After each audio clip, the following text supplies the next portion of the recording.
Hello again, and welcome back to the Chassis Variant series with myself, Critical Rocket. We're still on the Banshees, and we're on to the BNC-3S. The 3S was a 3026 design that was built by Defiance Industries to try and make it essentially more competitive with other assault mechs out on the market. To do this, they looked at the most damning part of the mech, which was its engine. In this regard, they decided to drop the engine from the typical standard 380 that it was using down to a 285. The huge weight reduction that this allowed gave engineers a veritable playground of weaponry choices.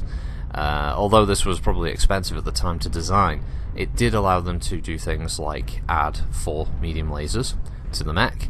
It has an AC-10, has an SRM-6, and an extra PPC. All in all, pretty bloody powerful.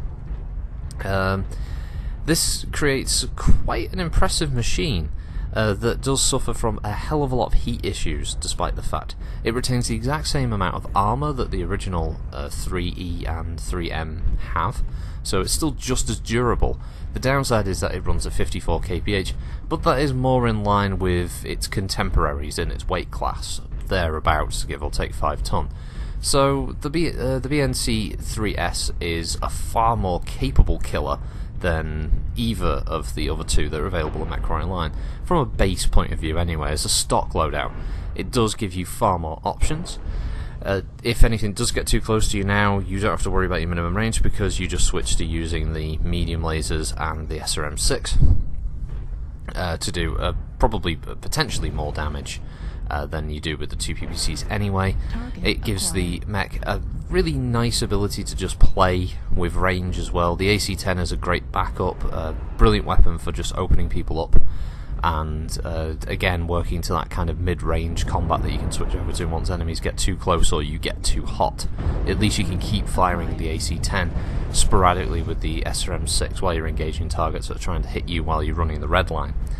So in MechWarrior Online terms, the mech has just as many hardpoints energy-wise as the 3M, which is 8 in total.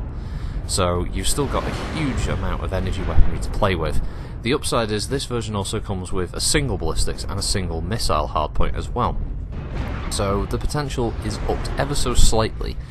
Now, whatever one weapon you decide to pick will probably change a lot of your gameplay, whether you do still want to go with the energy hardpoints or whether you just want to stick with something that's a bit more rounded.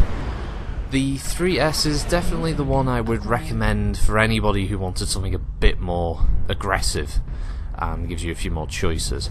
It is the better of the two alternatives that are out there from the base 3E model.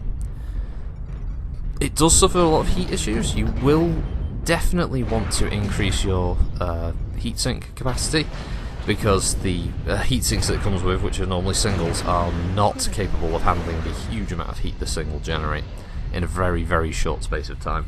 So be aware of that.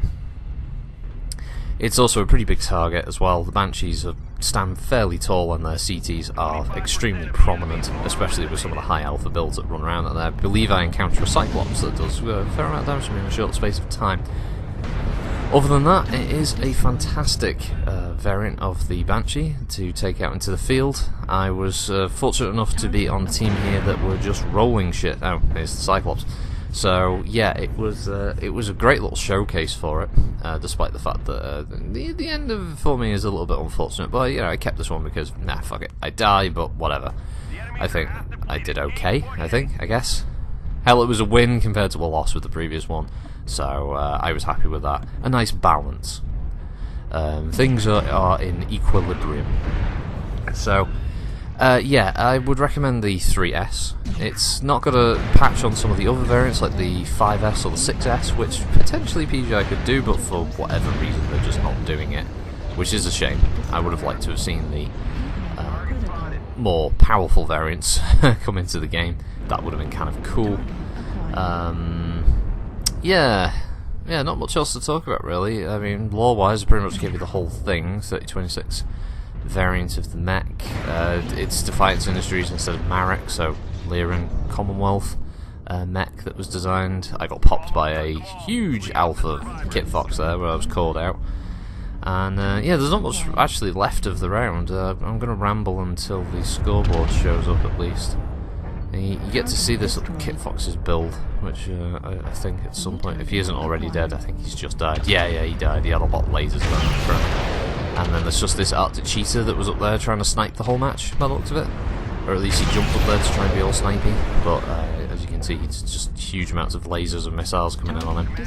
Yeah, it does not end well for that guy. So there we go. That was it. Short and sweet, literally. It was like a 12-1 roll, and I was the one death. It would have been 12-0, and kept this stupid Banshee face out of the way. So yeah, definitely recommend it. Lots of opportunities to upgrade. And yeah, I enjoyed it. So thanks for watching, everybody. Hope you have a good week. And I'll see you on the next Chassis Series vid. Bye.